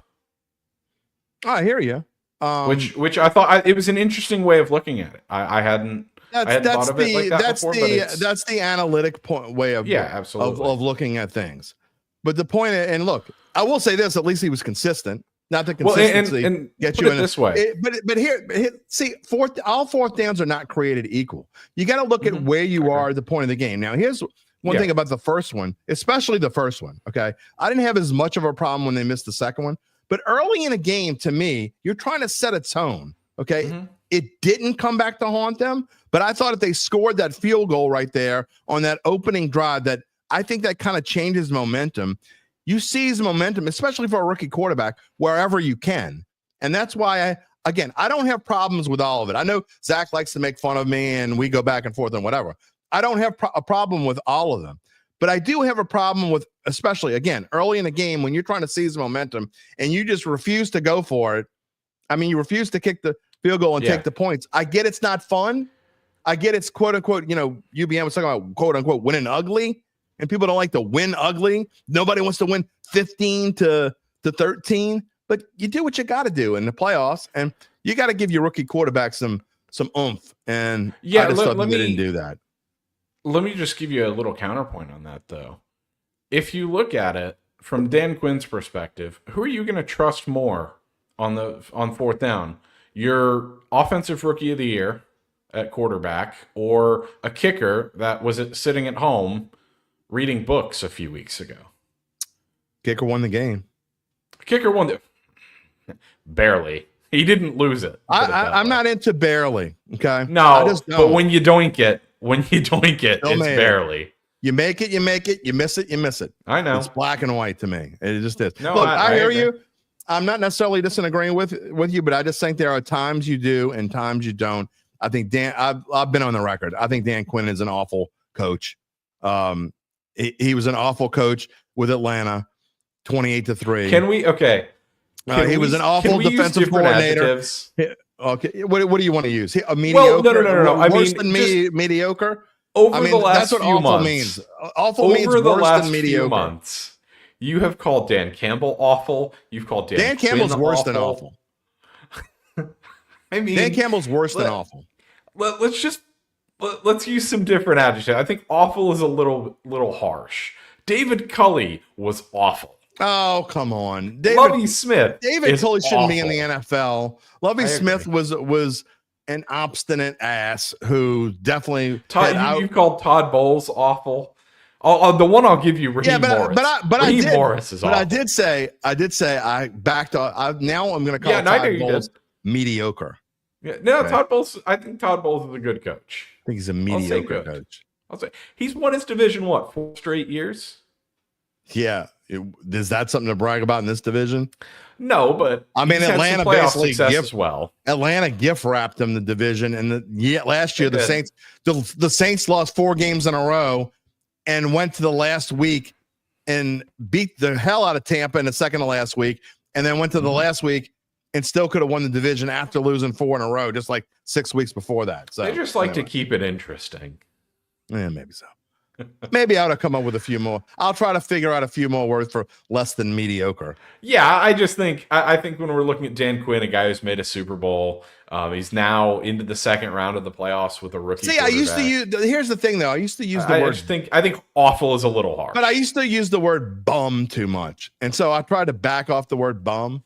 So Yeah, now that's I fair. just kind of so. there you go. I agree with that, but I mean, I just think awful for some of the like Dan Campbell. Dan Campbell's not an awful coach. Dan He Campbell's makes some an awful coach. decisions. No, he's an he awful makes some coach. awful decisions. Right, which means you're an awful coach. Just because you know how to fire up a room, I can go get Tony Robbins to fire up a room. That doesn't mean he'd be a good football coach. He could get you fired up. I think Tony Robbins would be just as good of a football coach as Dan Campbell. I'm deadly serious. That's my opinion. I am on screen. That doesn't mean I agree with the opinion. Speaking of this awful coach, he's an awful coach. I don't care. I'm using that word with this one. Sirianni? Two awful coaches going against each other. No, we Commanders Lions. You never really said. Oh. I'm not asking you to make a prediction, but what kind of game do you think it's gonna be? A lot of points. I agree, and I know the over under. I didn't look. It's probably gonna be 51 or 52. 55.5. Oh, is it really? Yeah. Wow. That's actually one I think that could live up to the 55.5. I might even take the over. That's gonna be fun. I'm going to a dinner. I'm going to a dinner Saturday night, so I'm probably going to miss a lot of it too. But I will come home and watch that one on DVR. My friend who is busy on Saturday night said I'm going to hit the over. I'm going to put my phone down and I'll come back later. Come back. Come back. That's gonna be fun. All right, on Sunday, the first game on Sunday is the winner of the Vikings-Rams game at Philadelphia. Mm-hmm. We don't know what the line is because we don't know who's going to play there. We have hypothetical lines for both. Okay, go ahead. What are they? Let me pull those up while you keep talking. I didn't see those. I'm going to say this. I think the Eagles honestly are the. I think they got to be they aren't the favorite, but I would make them the favorite because I think they're going to. If it's them in Detroit, I'm going to pick the Eagles to beat Detroit. I think they're going to win. If the Rams are playing at Philly, it's 6.5, and it is 3 with the Vikings. Oh, I would. If it ends up being the Vikings, that might be my play of the week. If 6.5 is too much for against the Rams, I don't know what I would do there. Philly beat them 37-20 earlier in the season. Yeah, but see, I don't necessarily love previous meetings in the season. We'll see. Anyway, yeah, but I mean, Saquon had 255 yards in that game. I don't know about you, but I kind of want. I know you don't. No, I do know about you. I know you don't want to see this. I kind of want to see Eagles, Chiefs, Super Bowl. That'd be fun. I have money on the Chiefs, so because then you do want to see it. I would also like to see that. I had money on the Eagles as well, but I had them playing the Bengals. I wish I would have. I wish I would have put money on the Eagles. That was dumb. All right. And then the last game is obviously the one that I think all of us are waiting to see the most. Lamar Jackson against Josh Allen. I mean, anyone who's watched this show more than 3 times, I mean, it's not a spoiler alert. They know who I'm going to pick in this game. I think that line is absolutely incredibly absurd. It makes 0 sense that the Ravens crazier line, Joe? That the Ravens are favored in Buffalo. It makes no sense whatsoever. Go ahead. I don't know if this is still true, but as of about 2 hours ago, it was true. Open up your phone, go to the Caesars app. It's a pick'em. Oh, really? So there's a big difference between lines. Pick'em at Caesars. Yeah. Huh. DraftKings is the only book that still has this at 1.5. Every other book has it at 1 or a pick'em. So if you want value, it's probably going to change. Look, the Mabels out there. I'm guessing it because I don't know the answer to that. I'm guessing the Mabels are going to be on Buffalo here, and I don't want to be with the Mabels, but that line just doesn't make sense. I like believe, Lamar? At least at BetMGM, 67%, I think, of money line tickets were on Baltimore. Yeah, but the problem is that early in the week, there are a lot. Yeah. That's where the big money comes in. So that means sharps are probably betting right now. I will tell you, this is shaping up to be. Obviously, we're still a week out. I know you love talking about weather. This is shaping up to be your. Looks like the snow's gonna be Saturday though. Quintessential. No, we've got a 55% chance of precipitation, with about 14 degrees at kickoff is what we're looking at. So the last time we saw the Bills play in the snow in the playoffs was against Miami, I believe, and was that a playoff game? It was a playoff game, and the Bills won, but they barely won, and the Dolphins actually played well. I'd actually favor the Ravens. If it's going to be a snow game, I know this sounds weird because the Bills are more used to playing in that stuff. I actually kind of favor the Ravens in a snow game. I said Because as much between this Lamar morning and when I wrote Henry. an early picks piece. If this is a snow game, I love the Ravens. Yeah, I would have to like the Because, Ravens there too. I mean, I believe Henry and Lamar combined for 253 rushing yards when they played the Bills earlier this season. This game is really interesting because if you look at the history, the last time the Ravens played there in the playoffs, I think they got beat like 17-3. Okay. And that with Lamar was terrible in that game. Josh Allen didn't have to do much, and the Bills just kind of walked away with it. But when they played earlier this season, Baltimore destroyed them. So I think I'm with you. Yeah, but you know how I feel about Lamar in the playoffs until he proves. Yeah, no, I'm with you though. If this is a snow game, that massively favors the Ravens, who not only have probably the best 1-2 punch on the ground on offense, they have the best rush defense in the league. They allow 77 yards on the ground per game. Yeah. Which is just, and yeah, no, I agree with UBN. Good luck with tackling Henry in the snow. I mean, can you imagine? It's going to be, regardless snow or not. By the way, Buffalo is 12th in the NFL in rushing defense. Yes, they are. If you look at, it's going to be 14 degrees there in Buffalo. See, that's not what I saw. No. But here's the thing. That's what I saw on AccuWeather earlier. Okay, I saw something different. Let's see. Let's call this up. It says 23. It is different than what I saw yesterday. It's changed since yesterday. So if you look up AccuWeather, you can find the exact temperature. Weather Channel says high mark. Weather Channel actually says precipitation 25% chance of snow. I've got AccuWeather this morning had 14 degrees, 55% precipitation at Highmark Stadium. It's early. Specifically. It's early. We'll revisit yeah, I know. this. But still, on Wednesday. I mean, can you just imagine? I mean, tackling Derrick Henry in and of itself is a nightmare for the average person. Imagine that at 14 degrees.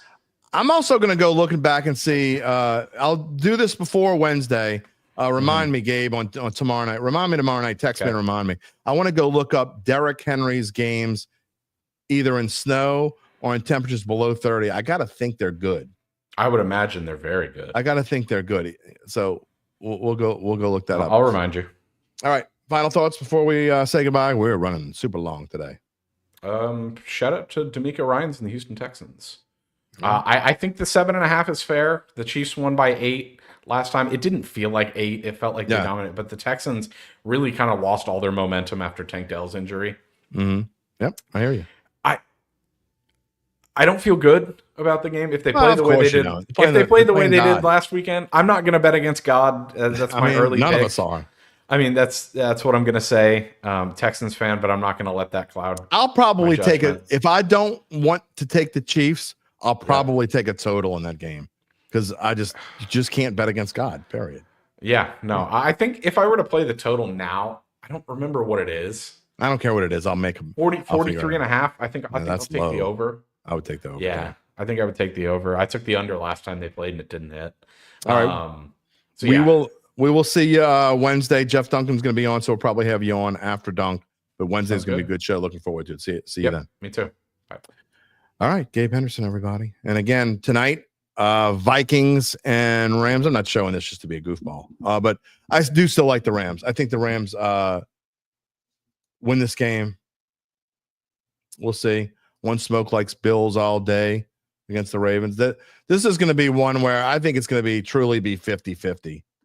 A-Town says we need to get Jim Cantore on the phone. Absolutely. If I could get Jim Cantore on the phone, I would show it. No doubt about it. Turbo likes Bills over Ravens. I saw some Ravens earlier. Gabe has a quote for me. Okay, I'll put you back on. You want to read it? Go ahead, read it real quick. I forgot about this. Mickey Loomis talked about. Do you know what? Here it is. Okay, Mickey Loomis talked about the injuries in his press conference. Mickey Loomis said he's had conversations with the Pelicans side of the operation on the injuries that have beset both teams. He said he believes it's largely coincidental, but they're going to continue digging into it. So, just thought that was interesting. Great faith. Is crazy. I have great faith that he's really going to dig into it, and that he really believes it's coincidental. Great faith. So I saw that quote and thought you'd want to hear I'm glad you read that. Yeah. I'm starting to Be more on your side. CC Broom joining the YouTube crowd, much livelier than Facebook. I told you. That's where the Dattitude family lives. It's on Facebook. There's no question it's more lively there.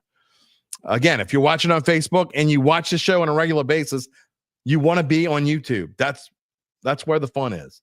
We have this fun every Monday, Wednesday, and Friday at 11 a.m. live. And if you miss it live, you can. It's probably not quite as much fun because you can't interact with us, but you can catch us after the fact on the same channels, or you can listen to it on wherever you get your podcast. Rainy Cajun said YouTube is where the cool cats hang. UBN's in there. Does he count? All right. Let's last word on Saints before we say goodbye for the day. If you missed it earlier, by the way, I got to give her a shout out. Again, my weekend, before I go off the air here, got to talk about how great of a weekend I had. Long story short, Friday after the show, out of the blue, I haven't seen her in person in almost 2 years, or probably a little shy of 2 years, because she lives in Massachusetts, and it just worked out that way. I miss her to death. My sister showed up out of the blue with my cousin, and it was such a great surprise Friday. And we all went and ate dinner Friday, and then I had a party to go to Saturday night, so I didn't see her Saturday, but they came and spent the day over here yesterday, and we had boiled seafood, and it was just great. And there's a picture of my sister and I, my sister Cindy, who is 5 years younger than me, by the way. It was such a wonderful, lovely surprise and a great weekend. And so Cindy, if she's watching later on, she watches every now and then. Love her to death. Thanks for the surprise. Thanks for the wonderful weekend. It was a wonderful weekend of football. Will we know the answer of who the next coach is going to be by this time next weekend? I think probably not. I think it'll probably take a little longer, but I do think that at some point next week, there's a good chance we'll know. S. Callie says he concurs with Rainy Cajun that this is where the cool cats hang. Yeah, I went through the whole show and never mentioned about the Pels almost winning against Boston. Almost winning. You know what I think about almost? Don't care. If you didn't win, you didn't win. Doesn't matter if you lost. I can't say all the time that I feel like that, but we're just not talking about the Pelicans until football's over. I'm just not. Gabe wants to know, should he be rooting against the Lions? Oh, you think I should be rooting against the Lions more than I usually do? Okay. Not necessarily rooting against the Lions because of Aaron Glenn. Oh, yeah. That would mean it takes longer to figure out who the coach is. Good. So look, and again, these slides were made. The title slide was made before we heard the news about Mike McCarthy moving on. So again, we'll have new updated odds on Wednesday for sure. There's no doubt about it. And there's also no doubt about that these odds will include Mike McCarthy in the top 3 by the time we come on next Wednesday. Here's my question though. Does it move Joe Brady out of real legitimate consideration? Does it now become a 2-horse race between Aaron Glenn and Mike McCarthy? I kind of think it does. UBN says McCarthy's rumored to the Bears. Maybe. I could see it. I still think Aaron Glenn's the favorite, regardless. My opinion is Aaron Glenn is the favorite. I don't know if it's minus 200 anymore. My guess it goes down to like minus 120-ish. And Mike McCarthy then becomes like even money. But Mike McCarthy is going to be a head coach next year somewhere. And I think the Bears make sense. What does that do if he goes to the Bears? Where does Ben Johnson go then?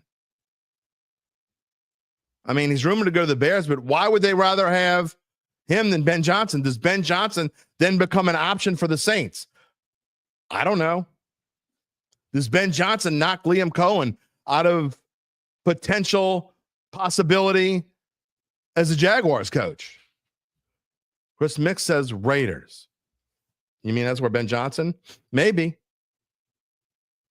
Somebody is going to make out well because Mike McCarthy is now in the coaching rung, is in the sweepstakes. Because, again, it moves Ben Johnson or it moves Aaron Glenn. I think both will be very good coaches in the NFL.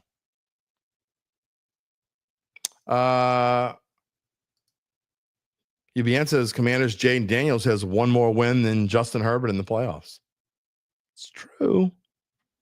It also showed me a stat earlier. In fact, I'm going to call it up. He texted it to me earlier. This is crazy. Jayden Daniels has more games in his career. He's a rookie, remember, in case you forgot. Jayden Daniels has more games in his career where his team has 0 points and 0 turnovers in a game than the combined careers of Tom Brady, Joe Montana, Peyton Manning, and Patrick Mahomes. Let that sink in for a minute. Let me read that one more time. That is, if that's, and again, I did not fact check this, so I'm reading this secondhand, third hand, really, because Nick gave it to me secondhand. Commanders rookie quarterback Jayden Daniels has more games in his career, or his team has 0 punts and 0 turnovers, than the combined careers of Tom Brady, Joe Montana, Peyton Manning, and Patrick Mahomes. That is insane. And it also goes to show you that those numbers, you wonder if rookies can translate, can keep going and say, look, I think we all would agree, even Gabe Henderson would agree that C.J. Stroud had somewhat of a sophomore slump. He didn't play as well as he played his rookie season. That doesn't mean I don't think he's going to be a good quarterback going forward, because I do. I've admitted several times I was wrong about C.J. Stroud. I thought Bryce Young would be a better quarterback, and he's not. Although Bryce Young did take steps this year to show that he potentially could be an NFL quarterback. That being said, I think what Jayden Daniels does is more translatable, if that's a word, than what C.J. Stroud does. I think with Jayden Daniels, the way he plays the game, it's kind of, and look, I know Lamar didn't have turnovers this year, but imagine Lamar not having turnovers early in his career. To me, he's kind of a hybrid almost. He throws the ball much better than Lamar Jackson did in his rookie year or early in his career. But he runs almost as well. Nobody runs as well as Lamar Jackson. I don't think there's ever been a quarterback that runs the ball like Lamar Jackson, and I don't know that there ever will be. But what Jayden Daniels does right now and not turn the football over is incredible. It's amazing. It's impressive. So, anyway. Joshua Marks, the last couple of comments. You want to get a comment? Now's your time, because we've got about 2 minutes left in the show. Joshua Marks says, I could see Aaron Glenn turning the job down. Absolutely possible. It's not a good job for a new up-and-coming coach. But again, he's not really, I don't know how up-and-coming he is. He's not necessarily young anymore at 52.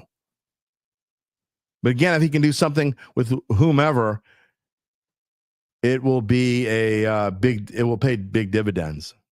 Again, the thing that is the most likable part of the Saints job, okay, the most enticing part of the Saints job, which is why it may end up being a veteran like McCarthy and Aaron Glenn, even at 52, I would much prefer him over Joe Brady in the regards that I'm about to tell you if you missed the early part of the show, is that I would trust Aaron Glenn over Joe Brady to whoever it is going to have a big part in running this team. Is going to be part general manager, because we all know that Mickey Loomis is better when his coach has more say-so. Dennis Allen did not. I don't know this for a fact. I'll ask Jeff Duncan on Wednesday, but I guarantee you Dennis Allen didn't have the same say-so on personnel and draft picks that Sean Payton had. Whoever the next coach is, Aaron Glenn would probably be somewhere in between authority. Dennis Allen and Sean Payton is my guess. Mike McCarthy might have just full reins. Joe Brady probably would be a lot like Dennis Allen, probably wouldn't have a whole lot of say-so. He would have say-so on who his next quarterback's going to be. I don't know. Chris Mick says if you don't have cohesion in the front office, Ben Johnson won't come there. Where is there any cohesion, though?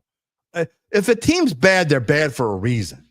They're not bad because there's a lot of cohesion there. That's a weird word in football.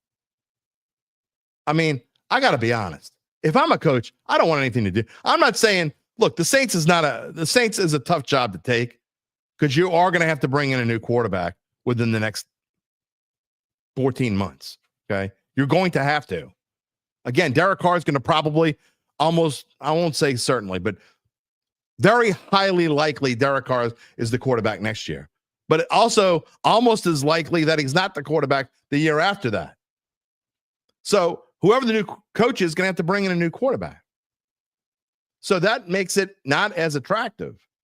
And that makes the Bears maybe more attractive to some. I don't think Caleb Williams is all that great. But I just don't want that team has consistently been dysfunctional for decades. I personally don't want anything to do. Wouldn't want anything to do with the Bears or the Raiders. That's just me. If I were an up-and-coming coach or I were a coach and I had a chance to go to either, my choices were Chicago, the Raiders, or the Saints. You could even throw the Jags now. I don't really want anything to do with the Jags. Their owner sucks too. If I had to pick between those four teams, I know I am biased. I get it. But I would pick the Saints out of those. I know a lot of people say the Jets are dysfunctional, but I actually think the Jets are in a decent position to be good very soon. They have a good defense. They need to figure out who their quarterback's going to be. They have fantastic skill players. It's going to be an interesting offseason. What about the Cowboys now? Where do they rank? Of course maybe Ben Johnson goes to the Cowboys. I don't know. I don't know that Jerry Jones would hire someone like that to be his coach. Charles Mangus says Daniels plays safe. He's like an elastic type body. Walt says he wonders how Daniels will hold up. He's not big of a guy. Yeah, but you know what? He has done a pretty good job so far of figuring ways out to avoid contact. Lance Dobart says, give me Aaron Glenn. I heard Johnson is a quirky. I just don't think it's going to be. I don't think Ben Johnson's going to be in this mix. Would it shock me? No, I guess. I haven't put his name in here. If McCarthy does go to the Bears, then suddenly Ben Johnson probably does become a candidate here. I don't know where he goes. He's got to get a job, though, right? Sounds like Mike McDaniel, that Johnson could be like Mike McDaniel in Miami. I'll pass. I don't want anything to do with someone like that. We talked about that already. Anyway, Uncle Big Nick says Jerry needs a puppet. I can't imagine Ben Johnson would be a puppet. I can't imagine Deion Sanders would be a puppet. All weird. Anyway, that's going to do it for us for today. We're going to talk more about this, obviously, Wednesday. Again, you want to be here Wednesday. Jeff Duncan hasn't been on the show in a while. It's going to be, maybe we'll make Wednesdays when we try to get our best guests going forward, and he'll have a lot to say. Now, we'll have our monologue. Jeff will come on around 11:20. So we'll have kind of a back and forth going until then. And we'll show some comments when Dunk's on, but it's not going to be a whole lot. I want to hear what Dunk has to say. I'm going to have some questions ready for him. I'm going to work on that tomorrow. It's going to work on tomorrow. What questions? And if you have questions that you want to ask Jeff Duncan and you got them in advance, why don't you go ahead? You can either message them to me. If you're watching on YouTube, you can send me a message. Put it in the comment stream. Not the live comment stream after we're done. Or you can email me, jderry@theadvocate.com. You can find me on X or on Facebook at Jim Derry Jr. If you want to ask Jeff Duncan a question, again, I will show some of the comments and some of the questions in there, but they're going to be sporadic. I want to have a list of questions ready for Dunk and talk about them, because the difference between Dunk and Mike Detillier is Mike Detillier, you can ask 5 questions and have an hour and a half show. Jeff Duncan is concise. He'll answer the question in 1.5 to 2 minutes. So we might be able to fit in 15 questions for Jeff Duncan. But of course, the main topic will be who's going to be the next Saints head coach. What do you foresee? Do you think this is a team that can win in the near future? Or is it going to be one that we're going to have to wait? There you go. All right. Again, and it'll wrap it up for this Monday. I want to thank today's guest. You were today's guest on Mano E Monday with some help from Gabe Henderson. We hope you can join us on Wednesday. Again, we talked to Jeff Duncan. We'll also we'll give you the most updated lines on whatever the games are, the 4 games. We'll talk probably a little bit more about those after Dunk goes off. Reminder to subscribe to our Dattitude YouTube page. Click the little bell to receive notifications when we go on the air live. You can also find us wherever you get your podcasts, including Apple, Spotify, and many more.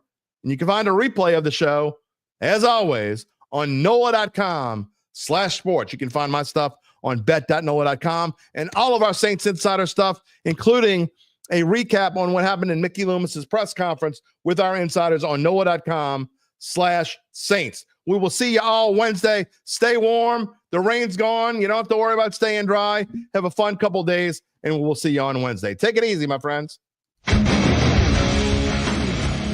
If you're looking for the latest scoop and in-depth interviews on the Saints, the NFL, the Pelicans, LSU, along with the best bets of the week, then lucky you.